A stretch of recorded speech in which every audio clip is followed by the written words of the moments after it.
In 2013, Elisa Lam, a 21-year-old student from Canada, went on a journey across America alone. She stopped off in Los Angeles at the infamous Cecil Hotel.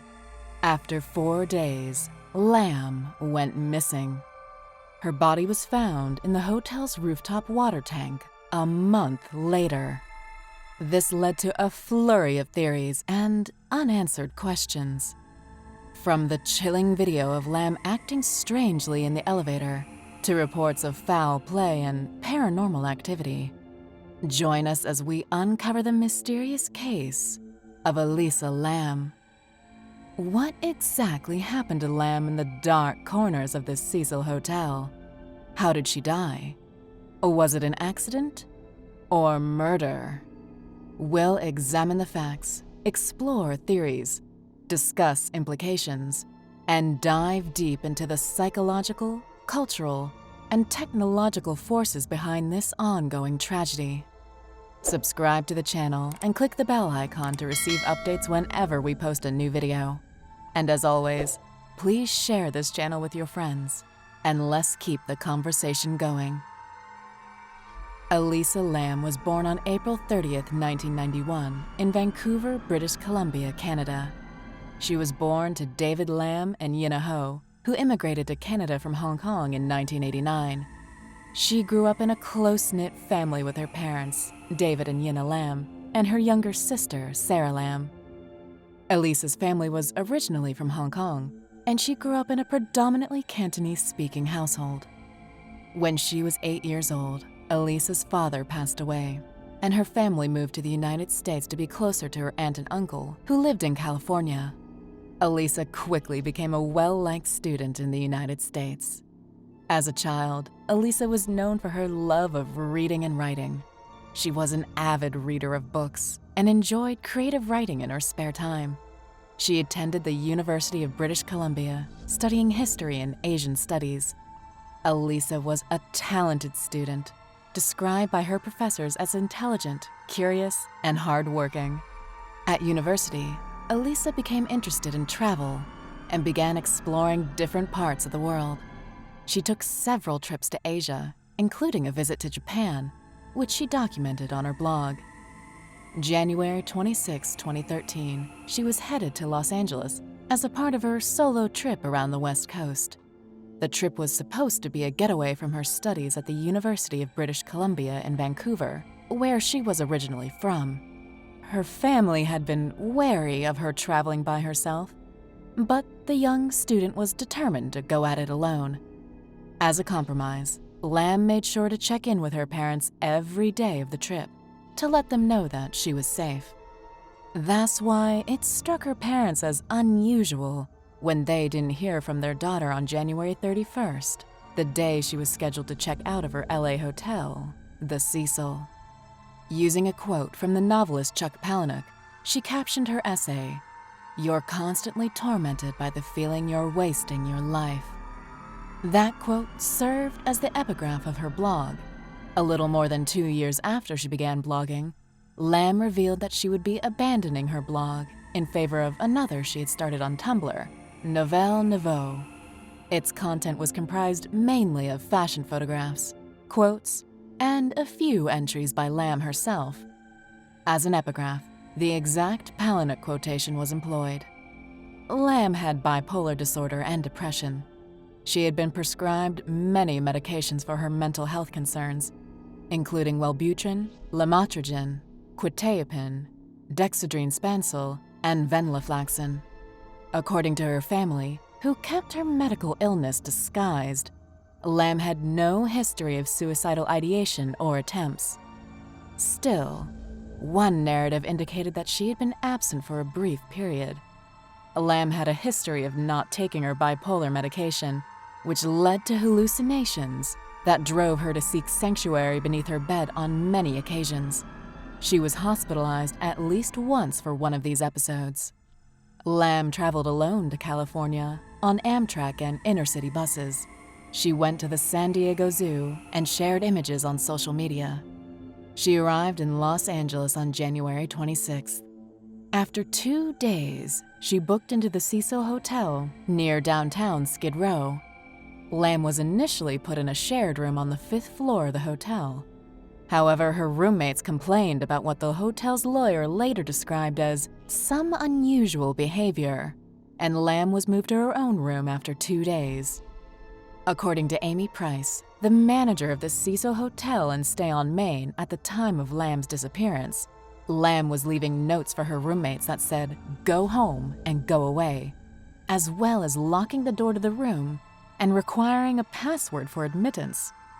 Lam attended a live taping of Conan in Burbank a few days before her disappearance, but was forced off the premises by security due to disruptive behavior. Lam communicated with her parents in British Columbia daily while traveling, until the day she vanished. Her parents did not hear from her on January 31st, 2013, the day she was supposed to check out of the hotel and leave for Santa Cruz, and notified the Los Angeles Police Department. Her relatives flew to Los Angeles to assist with the search. Everybody who saw Lam that day reported she was alone. Katie Orphan, manager of the Last bookstore, was the only person who remembered seeing her outside the hotel that day. She was outgoing, active, and friendly, while getting gifts for her family, Orphan told CNN. Orphan explained that she was discussing what book she was acquiring and whether or not it would be too hefty for her to tote around while she traveled. Officers searched the hotel to the maximum permitted by law. They checked Lam's room and had dogs search the entire building, including the roof, but the canines could not identify her smell. Yet, as Sergeant Rudy Lopez later said, they didn't examine every room because they could only do so if they had reasonable cause to believe a crime had been committed. On February 6th, a week after Lam was last seen, the LAPD felt that more excellent assistance was required. Flyers containing her image were distributed across the area and online. It used the media to bring the case to the public's attention. The elevator video until Lam left without returning. On February 13th, after another week of no sightings of Lam, the LAPD published a video of her last confirmed encounter, captured by a video surveillance camera in one of Cecil's elevators on January 31st. Lam makes unique actions and gestures for about 2.5 minutes of the film. She appears to press every button on the elevator panel, gaze into the corridor, and then exit the elevator at one point while the doors stay open. Because of Lam's odd behavior, the video sparked worldwide interest in the case and has been extensively researched and discussed. It was much republished, especially on the Chinese video sharing website Youku, which had 3 million views and 40,000 comments in the first 10 days. It was disturbing for many of the commentators to see. Many hypotheses have evolved to explain her conduct. One was that Lam attempted to maneuver the elevator vehicle to flee from someone pursuing her. Some speculated she was high on ecstasy or another party drug, but none were found in her system.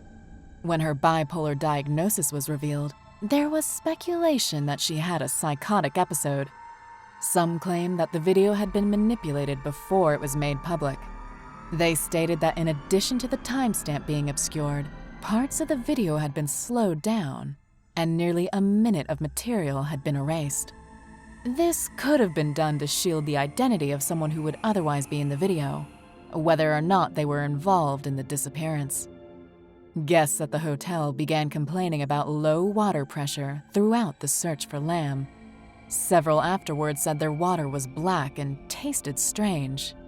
On February 19th, Santiago Lopez, a hotel maintenance worker, discovered Lam's body in one of the 4 1,000-gallon tanks on the roof that supplied water to the guest rooms, a kitchen, and a coffee shop. He noticed Lam lying face up in the water through the open hatch.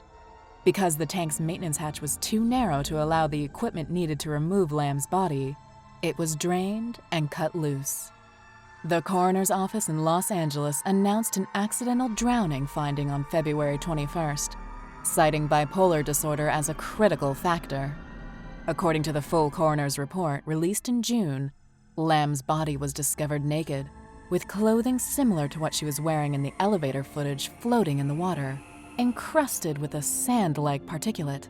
Her watch and room key were also discovered on her. Lam's body was swollen and moderately decomposed. It was primarily greenish, with some marbling and skin separation on the abdomen.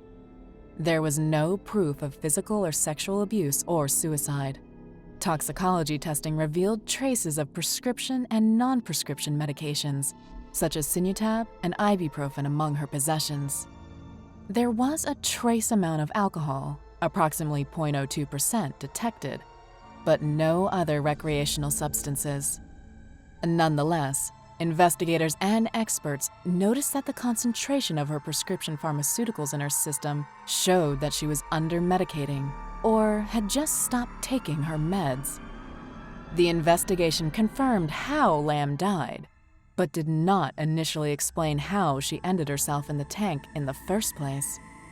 Only personnel had the passcodes and keys to the hotel's roof doors and staircases, and any attempt to force them would allegedly have triggered an alert. Her smell trail was lost near a window connected to the hotel's fire escape, which could have prevented her from those security measures. Following Lam's death, a video leaked on the internet, revealing that the hotel's roof was easily accessible via the fire escape and that 2 water tank lids were open. Others wondered if she could have climbed into the tank alone, aside from how she got on the roof. All 4 tanks were 4 by 8-foot cylinders supported on concrete blocks. There was no fixed access to them, and hotel staff had to gaze at the water from a ladder. They were shielded by thick lids that were difficult to replace from the inside. The hotel employee who discovered the body stated that the lid was open then, eliminating the possibility that she may have closed the lid from within. Police dogs had scoured the hotel for Lam, including the roof, shortly after her absence, and had reported no trace of her. Proponents of the theory that the elevator video demonstrates she was under the influence of illegal drugs are unconvinced by their absence from the toxicology screen, speculating that they may have broken down during the time her body decomposed in the tank, or that she may have taken rare cocktails of such drugs that a standard screen would not detect. The shallow level of her prescription medicines in her system and the number of pills left in her prescription bottle indicated that she was under-medicating or had just stopped taking her bipolar medication, which could have resulted in a psychotic episode. The autopsy report and its conclusions were also questioned due to insufficient information. It does not say, for example, what the results of the rape and fingernail kit were, or even if they were processed. It also recorded subcutaneous blood pooling in Lam's rectum, which some observers felt was an indication of sexual abuse. One pathologist remarked it might have come from bloating during the decomposition process, and her rectum was also prolapsed. The pathologists for the coroner were split on whether Lam's death was accidental. Her Tumblr site had been updated after her death, likely through Tumblr's Q feature, which allows posts to publish themselves automatically when the author is away. Her phone still needs to be discovered, either with her or in her hotel room. Whether the continuous changes to her blog were permitted by the theft of her phone, the activity of a hacker, or through the Q is not known. Nor is it known whether the updates are related to her death. Lam's parents filed a wrongful death suit in September 2013, alleging that the hotel failed to inspect and seek out risks in the hotel that posed an undue threat of danger to Lam and other hotel guests, and seeking unspecified damages and burial fees. David and Yina Lam brought a wrongful death action against the Cecil Hotel some months after discovering their daughter's death. The Lamb's counsel argued that the hotel had a duty to inspect and seek out risks in the hotel that constituted an undue risk of danger to Lam and other hotel guests. According to court testimony from the hotel's maintenance employees, the hotel's position is not altogether implausible. Santiago Lopez, the first person to discover Lam's body, detailed how much work he had to expend to find her. Lopez said he rode the elevator to the hotel's 15th floor before heading to the roof. Then he had to switch off the rooftop alarm and walk up onto the platform that housed the hotel's 4 water tanks. Ultimately, he had to climb another ladder to reach the main tank's top. After all of that, he saw something peculiar. The hotel responded by filing a request to dismiss the action. The hotel's counsel maintained that there was no reason to believe someone could enter one of their water tanks. The hotel claimed it could not have reasonably predicted Lam would enter the water tanks, and that because it was unknown how Lam got to the tank, no blame could be attributed for failing to prevent it. The lawsuit was dismissed in 2015. The unexplained death of Elisa Lam was not the first to occur at the Cecil Hotel. Nevertheless, the building's dark background has given it a reputation as one of Los Angeles' most allegedly haunted hotels. The Cecil Hotel has been plagued by 16 separate non-natural deaths and mysterious paranormal incidents since it opened in 1927. Other than Lam's, the most notable fatality associated with the hotel was the 1947 murder of actress Elizabeth Short, aka the Black Dahlia, who was purportedly spotted drinking at the hotel bar in the days leading up to her terrible fate. Some of the country's most notorious killers stayed at the hotel. During his horrifying murdering spree in 1985, Richard Ramirez, widely known as the Night Stalker, lived on the hotel's top level. According to legend, following a murder, Ramirez would strip naked outside the hotel and return half naked. The hotel was in such disarray at the time that Ramirez's naked escapade barely raised an eyebrow. 6 years later, another assassin moved into the hotel, Austrian serial killer Jack Unterweger, dubbed the Vienna Strangler. With such a heinous history, one would expect the Cecil Hotel would be demolished soon. Nonetheless, the Los Angeles City Council just accorded the building landmark status. The hotel received the honor when it opened in the 1920s, which is considered the beginning of the hospitality sector in the United States. The hotel's chief engineer, Pedro Tovar, also stated that it would be difficult for anyone to access the rooftop, which housed the hotel's water tanks, without setting off the alarms. Only hotel workers would be able to disarm the alert appropriately. The lawsuit was dismissed after Los Angeles Superior Court Judge Howard Halm decided that Elisa Lam's death was unforeseeable, since it occurred in an area that guests were not permitted to enter. The sound of the alarm would reach the front desk and the entire 2 top floors of the hotel if it were triggered.